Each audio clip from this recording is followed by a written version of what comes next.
번개는 같은 장소에 두 번 치지 않는다는 말을 믿는 분이 있다면 분명히 이 독특한 장소는 아직 모르실 것 같네요. 베네수엘라의 카타툼보 강과 마라카이보 호수가 만나는 곳인데요. 여기서는 평균 260일의 폭풍우가 있고 1년에 120만 건의 번개가 칩니다. 네, 여기는 지구상에서 가장 번개가 잦은 곳이고 이 한 지점에서 번개가 온전히 칠 때의 에너지는 전구 1억 개에 공급할 동력과 맞먹습니다. 수십 년 전에는 안반에 있는 우라늄 매장층이 이 현상을 일으킨 것으로 믿었습니다. 나중에 과학자들이 내놓은 생각은 메탄이었습니다. 유전지대 아래에서 호수 위 공기의 전도율을 증가시킬 거라고 생각한 거죠. 그러나 이제는 이 끝없는 번개쇼의 원인을 이 지역의 독특한 지형과 바람 패턴 때문이라고 설명합니다.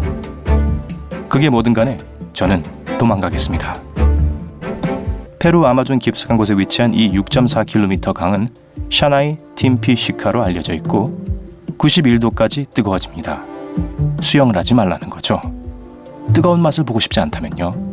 사실 아무것도 모르는 야생동물들이 물에 빠지는 불상사가 일어나기도 합니다. 이렇게나 뜨거운 강이라면 화산과 근거리에 있을 것 같지만 가장 가까운 화산도 700km 이상 떨어져 있습니다. 현지 전설에 따르면 거대한 뱀의 영혼인 야쿠마마 또는 물의 어머니가 강을 데운다고 합니다. 그러나 과학자들은 물이 단층선을 통해 땅속 깊숙하게 스며들어 지하 온천에 의해 가열되었다가 마침내 표면으로 다시 올라오는 거라고 설명합니다. 별로 재미없네요. 뱀 이야기가 훨씬 더 재밌어요. 작년에 엄청난 홍수가 강타했던 인도 케랄라는 거의 온 주가 물속에 잠겼었습니다. 하지만 홍수가 마침내 물러난 뒤에 해안 도시 포나니의 주민들은 정말 놀랐습니다. 해변을 따라 수면 위로 드러난 좁은 모래들이 길이 되어서 말 그대로 바다가 둘로 갈라진 것처럼 보였거든요. 이 모래띠는 많은 방문객들을 끌어들이고 있습니다. 비록 위험하지만 만조로 씻겨 나가기 전에 500m 정도 산책하기를 원하는 사람이 많거든요. 이 자연현상은 여전히 설명할 수 없는 상태로 남아있지만 일부는 인근 강에서 휩쓸려 나온 모래가 이 구간을 형성했다고 믿습니다. 하지만 케랄라주의 신비는 이뿐만이 아닙니다. 이 신비한 우물은 리드강 근처에 있습니다. 영국 노스 요크셔의 나레스버러를 통과하는 지역이죠. 이 물은 물체를 돌로 바꾸는 것으로 알려져 있습니다. 수세기 동안 지역 주민들은 이 석화 우물이 저주에 걸렸다고 믿었습니다. 이 우물은 동굴 속에 있습니다. 미래를 내다본다는 16세기의 마녀의 이름을 따 마더 쉽턴이라는 이름을 붙인 이유는 아마도 그녀가 여기서 태어났을 것이기 때문일 겁니다. 어쨌든 요즘은 사람들이 여기에 여러 물건들을 놔두고 갑니다. 곰돌이 인형에서부터 자전거까지도 이 특이한 변화를 목격하기 위해서요. 하지만 과학자들은 이 석화시키는 우물의 물 샘플을 분석했습니다. 이곳을 둘러싼 초자연적인 분위기를 없애기 위해서였죠. 결과적으로 물에는 미네랄이 많이 함유되어 있어 물체 주위에 코팅을 형성한다는 것이 밝혀졌습니다. 이 코팅이 단단한 광물 껍질을 만들어 돌로 만든 것처럼 보이게 된 거였죠. 기본적으로 대부분의 동굴 위에 매달린 고드름 모양의 종류석이나 아래에서 자라는 석순이 형성되는 과정과 동일합니다. 하지만 동굴에서 이 형태를 만들기 위해서는 수세기가 걸리는데 이 우물에서의 석화는 크기에 따라 몇 주 또는 몇 달 만에 발생합니다. 이건 과학자들이 아직 설명하지 못했습니다. 결국엔 아마도 마더 쉽턴의 저주가 맞나 보네요. 지금은 얼어 있어요. 멀리서 보면 표면이 눈으로 여기저기 덮여 있는 것처럼 보입니다. 하지만 가까이 다가가 얼음을 밟으면 흰 조각들이 호수 안에 얼어붙은 거품이라는 걸 알 수 있어요. 수천 마리의 해파리가 얼어붙은 것 같아요. 하지만 더 자세히 보려고 얼음을 깨지는 마세요. 이 거품은 가연성이 높은 가스인 메탄으로 만들어졌습니다. 나뭇잎, 풀, 곤충과 같은 어떤 유기물질들이 호수에 유입되면 부산물로 메탄을 방출하는 박테리아의 먹이가 됩니다. 그 메탄은 차가운 물과 접촉하는 즉시 수만 개의 냉동 원반으로 변합니다. 얼음이 녹으면 거품이 터지고 지글지글 소리를 내며 사라집니다.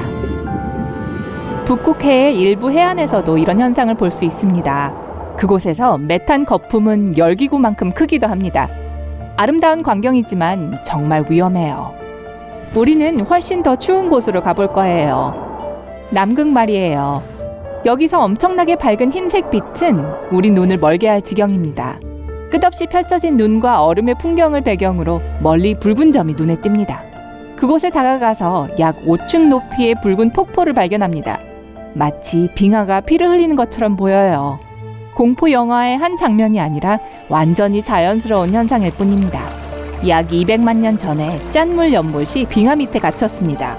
물은 빛, 열, 그리고 산소를 공급받지 못하게 됐어요. 그러다가 얼음 사이로 얇은 물줄기가 스며들기 시작했습니다. 그런 소금물과 산소의 접촉이 이를 밝은 벽돌색으로 만들었습니다. 지구상에는 그런 하천이 유일합니다. 좀 따뜻한 곳으로 이동해 볼게요. 인도네시아 자바섬으로 향합니다. 우리는 풀과 나무가 우거진 웅장한 화산에 도착합니다. 화산은 휴화산으로 보이지만 연기가 자욱하게 뿜어져 나오고 있어요. 꼭대기에 올라보니 끓는 용암 대신 아름답고 밝은 청록색 호수를 발견합니다. 화산 분화구 안에 숨겨진 오아시스예요. 하지만 그곳에 몸을 담글 생각은 하지 마세요. 물은 거의 산과 같습니다. 유황가스는 화산 내부에서 호수로 유입됩니다. 내부에 금속이 많이 들어있는 호수는 유황과 접촉하면 이렇게 아름다운 색이 됩니다. 뜨거운 액체 유황에 불이 붙으면 호수는 형광 파란색으로 빛납니다. 밤에는 화산이 밝은 푸른 용암을 뿜어내는 것처럼 보입니다. 파란색에서 풍선껌 같은 분홍색으로 이동합니다. 우리는 지금 호주 레이크 힐리에에 왔습니다. 전 세계에 이런 호수가 하나뿐인 것은 아니지만 한 가지 독특한 점이 있습니다. 물을 컵에 담아도 여전히 분홍색이라는 거죠. 과학자들은 호수가 이런 색인 이유를 아직 모릅니다. 가장 인기 있는 이론은 바닷물 해조류와 분홍색 박테리아인데요. 그것들은 에너지로 태양을 사용하고 부산물로 이러한 색소를 만들어냅니다. 그리고 이 호수는 매우 짜긴 하지만 수영하기에 완벽하게 안전해요. 하지만 관광객 출입이 금지되어 있어요. 연구원처럼 특별한 허가가 없다면요. 하지만 헬리콥터 투어는 할 수 있어요. 아르헨티나 다바스코의 돌. 중력에 저항한다라고 밖에는 표현할 수 없는 것이 바로 다바스코의 돌입니다.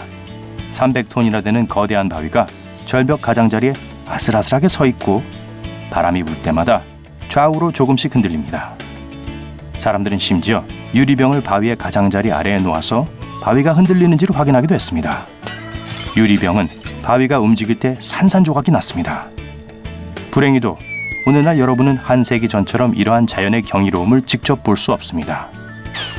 1912년 바위는 말 그대로 수백 년 동안 차지했던 꼭대기에서 갑자기 떨어졌습니다. 근처 텐딜 마을의 사람들은 이 사건을 너무 슬퍼했고 95년 후인 2007년에 이 돌을 복원하기로 했어요. 조각난 바위를 하나하나 다시 조립한 건 아니고요. 바위에 플라스틱 복제품을 만들어서 같은 위치에 놓았습니다. 그래서 오늘날 텐딜에서도 그 유명한 흔들 바위를 볼 수 있습니다. 물론 지금은 단지 상징물일 뿐 더 이상 흔들리지도 않고 무게도 9톤에 불과하지만 여전히 눈길을 끌기에 충분합니다. 미국 와이오밍 데블스 타워. 영화 미즈와의 조우에 나왔던 이곳 기억하세요? 모른다면 꼭 한번 보세요. 지금 당장은 말고요. 이곳은 마법 같은 일이 일어나는 것 같진 않습니다. 그리고 눈앞에서 중력을 실제로 속이지도 않고요.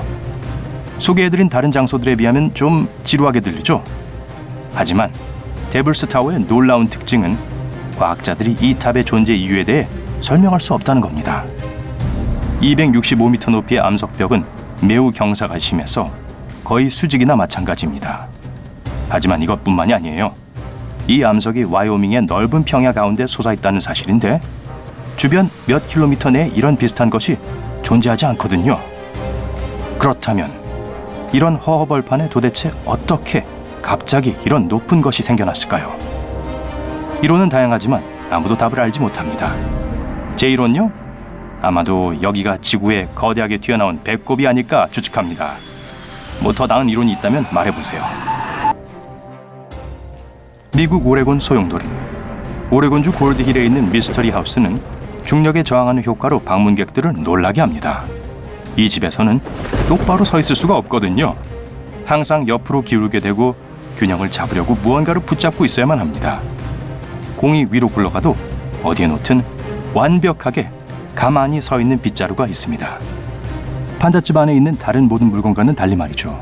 현지 원주민 부족들은 이 집이 들어서기 전에도 이곳을 금지된 땅이라고 불렀고 접근도 피했습니다. 하지만 집주인들은 그 판잣집을 관광지로 바꾸기로 결심했고 성공했어요. 그들은 그 장소 주변에 미스터리한 분위기를 조성했고 그 집에 대한 뉴스를 신문과 인터넷에 퍼뜨렸습니다. 이렇게 해서 완벽한 이상현상이 조성되었죠. 사실 이것은 호기심 이상의 것이 아닙니다. 눈과 다른 감각을 속이도록 인간이 만든 착시현상입니다. 그래도 여전히 정말 신기하죠?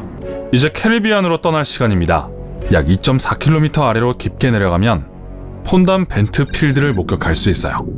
열수구에서 최대 섭씨 204도의 뜨거운 흙탕물이 분출되는데 이 정도 온도라면 피자도 구울 수 있어요.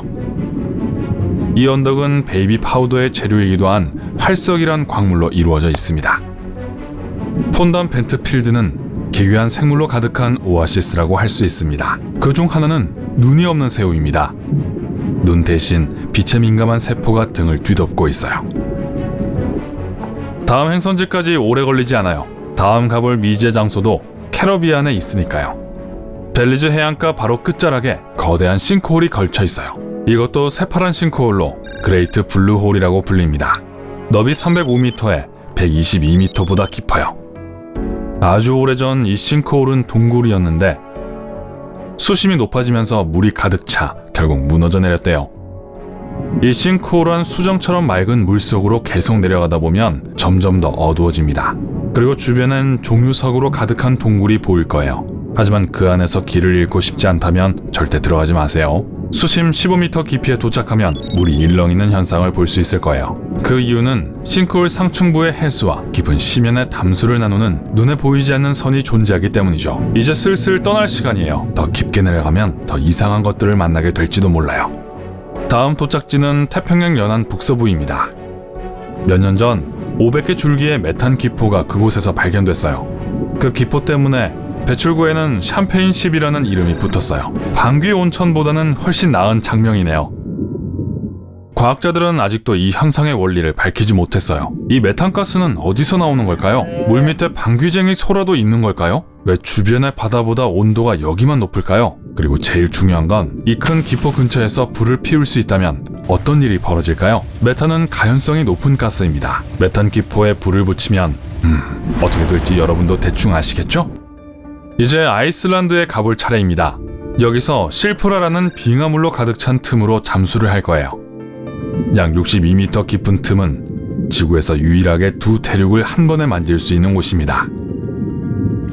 더 깊숙이 내려갈수록 더 어두워집니다. 거친 지형 탓에 마치 다른 세상에 온 것 같아요. 이곳으로 오는 다이버들은 장비가 얼거나 저체온증에 걸리거나 그냥 살아남지 못할 가능성을 전부 감안하고 용기 있게 찾아오는 거예요. 1년 내내 이곳의 수온은 약 섭씨 2도입니다. 어우, 추워요. 만약 영국 솔즈베리 북쪽으로 약 13km 밖에 있는 솔즈베리 평원이라 불리는 곳으로 여행하신다면 관광객들이 거대한 스톤헨지를 경이로운 시선으로 바라보고 있는 광경을 목격하실 겁니다. 이 선사시대 석조 구조물은 그곳에 수천 년 동안 자리하고 있었죠.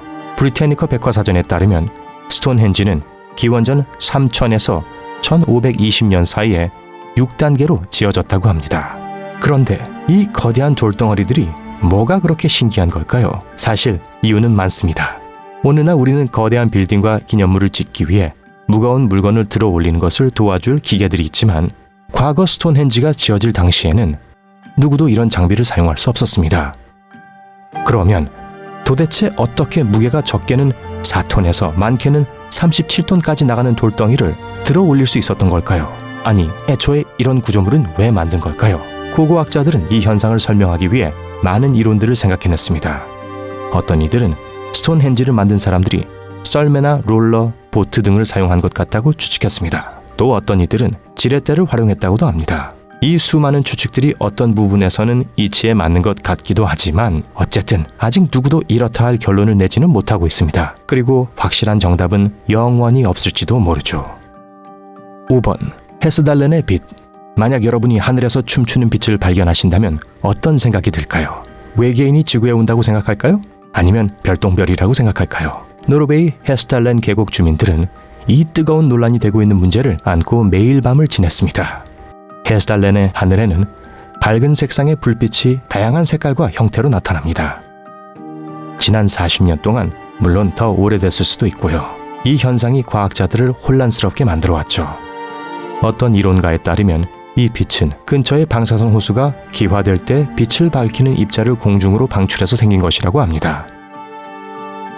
다른 과학자들은 골짜기의 바닥에 많은 양의 황산이 포함돼 있어 이것이 물과 만나 생긴 스파크가 하늘에 나타난 거라고 설명합니다.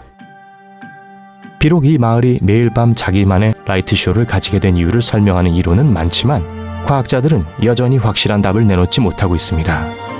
지금으로서는 그저 느긋하게 앉아서 공짜 쇼를 구경할 수밖에요. 4번. 아마존의 끓어오르는 강. 가끔은 자쿠지에서 느긋하게 쉬는 것도 멋진 휴식이 될 수 있죠.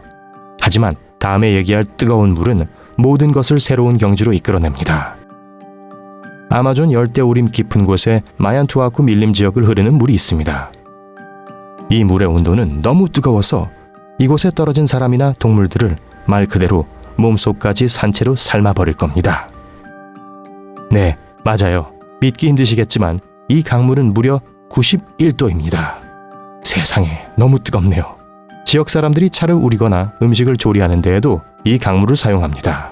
이 강의 높은 온도는 정말 흥미롭지만 이런 자연현상이 왜 일어나는지는 미스테리죠. 누구도 무엇 때문에 물이 그렇게 뜨거운지 그 원인을 모르거든요. 지구학자 안드레스 루조에 따르면 끓어오르는 강물은 전형적으로 활화산이나 마그마 시스템과 관련이 있다고 합니다. 미국에 있는 옐로스톤 국립공원의 보일링 리버 트레일처럼 말이죠. 하지만 마얀투아쿠 마을 반경 644km 안의 활화산은 없습니다. 그러면 무엇이 이 물을 이렇게 극단적으로 데우는 걸까요? 수세기 동안 이 마을 사람들은 이 강이 마법의 치유력이 있다고 믿어서 이 물을 영적인 상징으로 삼거나 치료의 목적으로 사용해 왔습니다. 루조는 뜨거운 지열에 의해 데워진 물이 바위 틈으로 쏟아져 나와 강의 온도를 높이는 것 같다고 추측합니다. 하지만 이건 아직 과학적으로 증명되지 않았죠. 누군가를 비난하면서 종종 지옥불에나 떨어져라 하던데 이제 지옥물에나 떨어져라 해야겠네요. 너무 썰렁했나요? 죄송합니다.